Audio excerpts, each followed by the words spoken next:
Good morning બાળકો, હું ખુશ્બુ બ્રાઇટમેન્ટ ઇન્સ્ટિટ્યૂટમાં આપનું હાર્દિક સ્વાગત કરું છું. આજે આપણે ગુજરાતીનો એક વ્યાકરણનો ટોપિક છે સર્વનામ, એના વિશે ભણીશું. પહેલા તો સર્વનામ. સર્વનામ એટલે શું કે નામના બદલે વપરાય તેને સર્વનામ કહેવામાં આવે છે. કે આપણે કોઈ નામ બોલીએ છીએ કે મહેશ હોશિયાર છોકરો છે, તો આપણે મહેશની જગ્યાએ કયો શબ્દ વાપરીશું કે તે હોશિયાર છોકરો છે.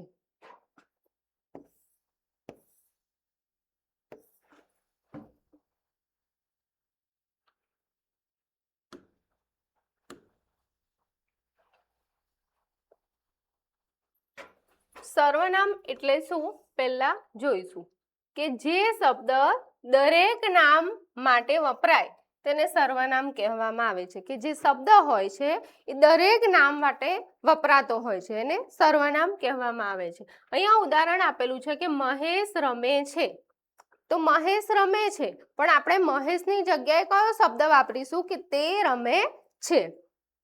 મહેશ ક્રિકેટ સારું રમે છે, તો મહેશ ક્રિકેટ સારું રમે છે એની જગ્યા પર તે ક્રિકેટ સારું રમે છે.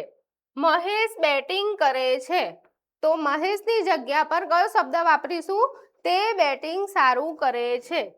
મહેશ અને સુરેશ આજે ભાવનગર આવવાના છે, તો એની જગ્યા પર આપણે મહેશ અને સુરેશ ખરીદી કરવાના છે, તો મહેશ અને સુરેશ ખરીદી કરવાના છે તો તેની જગ્યા પર તેઓ ખરીદી કરવાના છે.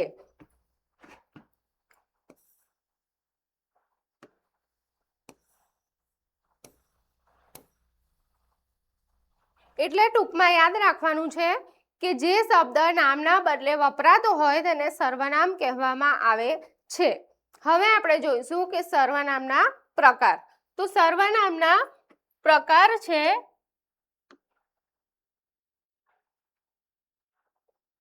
સર્વનામના પ્રકાર. તો એમાં પહેલો પ્રકાર છે પુરુષવાચક સર્વનામ.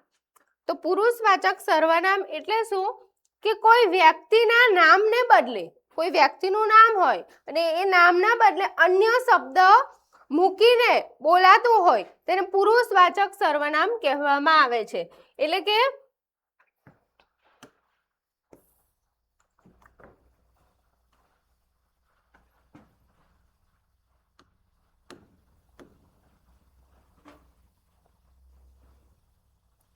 કોઈ વ્યક્તિના નામના બદલે અન્ય શબ્દ વપરાય તેને પુરુષવાચક સર્વનામ કહેવામાં આવે છે. કે કોઈ વ્યક્તિ હોય એના બદલે અન્ય શબ્દ વાપરવામાં આવતો હોય તેને પુરુષવાચક સર્વનામ કહેવામાં આવે છે. અહીંયા છે કે મહેશ ક્રિકેટ રમે છે, તો એની જગ્યા પર આપણે શું કરીશું, કયો શબ્દ મૂકીશું, તે ક્રિકેટ રમે છે, તે ક્રિકેટ રમે છે. પછી તે પોતે ક્રિકેટ રમે છે, કોઈક ક્રિકેટ રમે છે, પેલો ક્રિકેટ રમે છે, કોણ ક્રિકેટ રમે છે. એટલે કે પહેલો પ્રકાર છે પુરુષવાચક સર્વનામ. એટલે કોઈ વ્યક્તિના નામના બદલે જે શબ્દ મૂકવામાં આવતો હોય તેને પુરુષવાચક સર્વનામ કહેવામાં આવે છે. હવે આગળ જોઈશું આપણે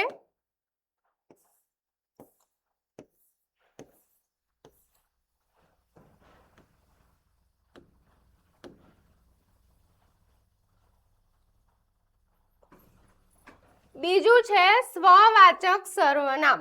સ્વ એટલે કે પોતે, જાતે. શબ્દ જોઈને જ ખબર પડે છે કે સ્વ એટલે શું કે પોતે, જાતે. કે પુરુષવાચક સર્વનામને દ્રઢ એટલે કે મજબૂત બનાવવા માટે જે શબ્દ પ્રયોજાય તેને સર્વવાચક સર્વનામ કહેવાય છે. એટલે કે જાતે એટલે કે પોતે, ખુદ, એ બધા શબ્દો આવશે. કે હું પોતે શાળાએ જઈશ, પોતે એટલે કે સ્વ, બરાબર. તમે ખુદ આ કામ કરો. મગન જાતે કશું બોલતો નથી, રમેશ પોતે જ આ શબ્દો બોલ્યો હતો. એટલે કે અહીંયા કેવા શબ્દો આવશે, પોતે, જાતે, ખુદ, એ બધા શબ્દો આવશે જેને સ્વવાચક કહેવાય, બરાબર. એટલે કે આ બીજો પ્રકાર છે સ્વવાચક સર્વનામ. હવે આગળ જોઈશું આપણે ત્રીજો પ્રકાર.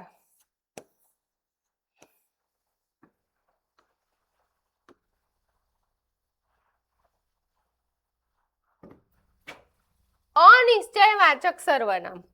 અનિશ્ચયવાચક એટલે કે નિશ્ચિત કરેલું ના હોય, અનિશ્ચિત હોય, કે જે સર્વનામ કોઈ ચોક્કસતા ન દર્શાવે તેને નિશ્ચયવાચક સર્વનામ કહેવામાં આવે છે. કે જે સર્વનામ હોય એ કોઈ ચોક્કસતા દર્શાવતું નથી, એ અનિશ્ચિતતા દર્શાવે છે, નિશ્ચિતતા દર્શાવતું નથી. કોઈક, કેટલાક એવો આવશે શબ્દો, કેમ કે ફિક્સ કરેલું નથી હોતું, ચોક્કસતા બતાવવામાં આવતી નથી. કે અહીંયા છે ઉદાહરણ જુઓ કે કોઈક ગીત ગાઈ રહ્યું છે, ગીત તો ગાઈ રહ્યું છે પણ કોઈક જે શબ્દ છે એ ચોક્કસતા બતાવતું નથી, અનિશ્ચિતતા બતાવે છે. કેટલાક રમે છે અને કેટલાક વાંચે છે. બીજું ઉદાહરણ છે કેટલાક રમે છે અને કેટલાક વાંચે છે. તો કેટલાક જે શબ્દ છે આ બંનેમાં જુઓ તો કેટલાક રમે છે કે થોડાક રમતા હશે અને થોડાક વાંચતા હશે, એમાં અનિશ્ચિતતા બતાવવામાં આવેલું છે કે ચોક્કસતા દર્શાવવામાં આવે છે. આ ઘરમાં કોઈ રહેતું નથી, તમને કંઈક વાગ્યું લાગે છે, કંઈક, આ બધા શબ્દો આવશે એટલે કે અનિશ્ચયવાચક સર્વનામ. તો જે સર્વનામ કોઈ ચોક્કસતા ન દર્શાવે તેને અનિશ્ચયવાચક સર્વનામ કહેવામાં આવે છે. હવે આગળ આપણે જોઈએ આગળનો પ્રકાર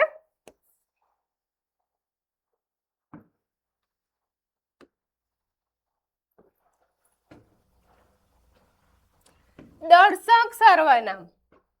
તો દર્શાવવાનું કાર્ય કરે, ટૂંકમાં યાદ રાખવાનું છે કે દર્શાવીને બોલાતું હોય, કે જે સર્વનામ દર્શાવવાનું કાર્ય કરે છે તેને દર્શક સર્વનામ કહેવામાં આવે છે. કે દર્શાવીને, કે સામે, પછી પેલું, તને, આમ દર્શાવીને બોલાવવામાં આવે છે. કે સામે ચમકતું કંઈક દેખાય છે, આમ દર્શાવીને કહેવામાં આવ્યું છે કે સામે કંઈક ચમકતું દેખાય છે.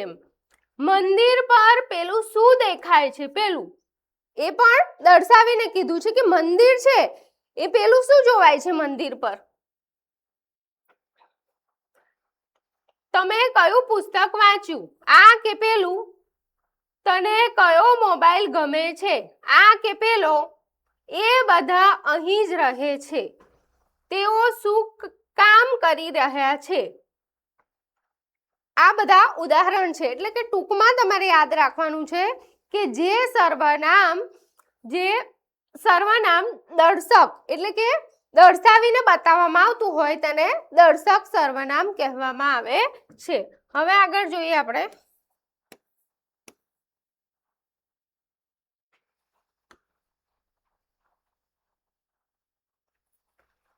પાંચમું છે સાપેક્ષ સર્વનામ. સાપેક્ષ એટલે કે એકના જેવું જ બીજું બોલાતું હોય, એકના જેવું જ બીજું સર્વનામ લે તેને સાપેક્ષ સર્વનામ કહેવાય. કે એકના જેવું જ બીજું હોય, જેવો શબ્દ હોય એવો જ પાછળ એના જેવો જ બીજો શબ્દ હોય, એને સાપેક્ષ સર્વનામ કહેવામાં આવે છે. જેને રામ રાખે તેને કોણ ચાખે. અહીંયા જો જેને તેને શબ્દ આવ્યો, જેને રામ રાખે તેને કોણ ચાખે. પછી બીજું છે કે જે ફરે તે ચરે, જે તે, બે શબ્દ આયા, જે તે. પછી જેવું વાવશો તેવું લણશો, તો જેવું તેવું. પછી છે જેવું કરે તેવું પામે, તો જેવું તેવું. એટલે કે એકના જેવો જ બીજો શબ્દ આપેલો હોય તેને સાપેક્ષ સર્વનામ કહેવામાં આવે છે. બરાબર. હવે આગળ આપણે જોઈએ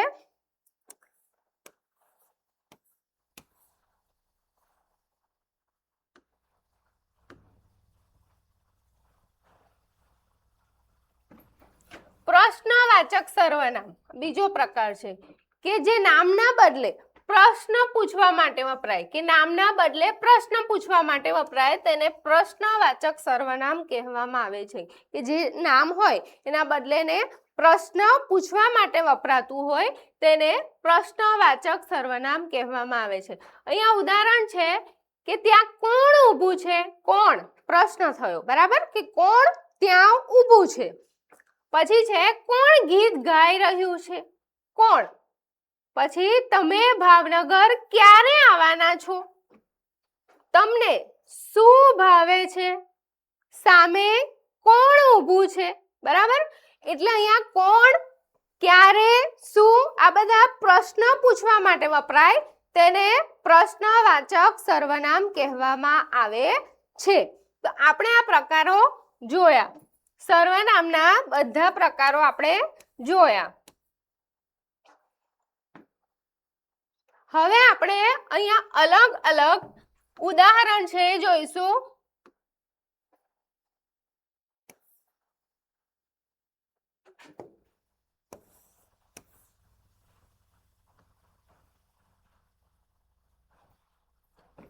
અલગ અલગ ઉદાહરણ છે કે આપણે જાતે આપણું કાર્ય કરવું જોઈએ, બરાબર. જાતે શબ્દ આવ્યો કે આપણે જાતે આપણું કાર્ય કરવું જોઈએ. તો જાતે એટલે મેં પહેલા કીધું હતું કે જાતે, પોતે, ખુદ એ શબ્દો કયામાં આવે, તો સ્વવાચક સર્વનામ આવશે આ, કેમ કે જાતે શબ્દ આવ્યો છે. પછી છે બીજું કે પેલા શું કાર્ય કરી રહ્યા છે, પેલા શું કાર્ય, શું એટલે કે પ્રશ્નવાચકમાં આવશે કે શું આવ્યો, ક્યારે, એ બધા પ્રશ્નવાચક સર્વનામમાં આવશે. તેઓ કોઈકની સાથે રમત રમી રહ્યા છે. ત્રીજું છે કે તેઓ કોઈકની સાથે રમત રમી રહ્યા છે, અહીંયા આવ્યો કોઈક, બરાબર. પહેલા કીધું કોઈક એટલે કે ચોક્કસતા દર્શાવતું નથી, એટલે કે અનિશ્ચયવાચક સર્વનામ આવશે કોઈક શબ્દ.